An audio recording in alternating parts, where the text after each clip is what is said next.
ডাল ফুলকপির পকোড়া বানাতে ভেজানো মুসুর ডাল, কাঁচা লঙ্কা, আদা রসুন দিয়ে একটা পেস্ট তৈরি করে নিলাম। এই পেস্টটা আমি একটা পাত্রের মধ্যে ঢেলে নিলাম।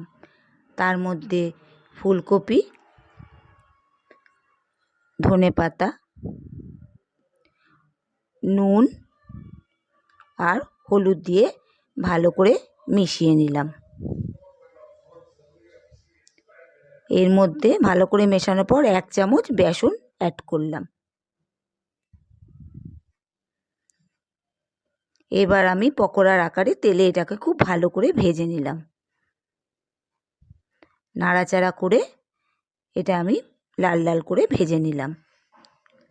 তারপর লাল হয়ে যাওয়ার পর এটা আমি তুলে একটা পাত্রে পরিবেশন করলাম।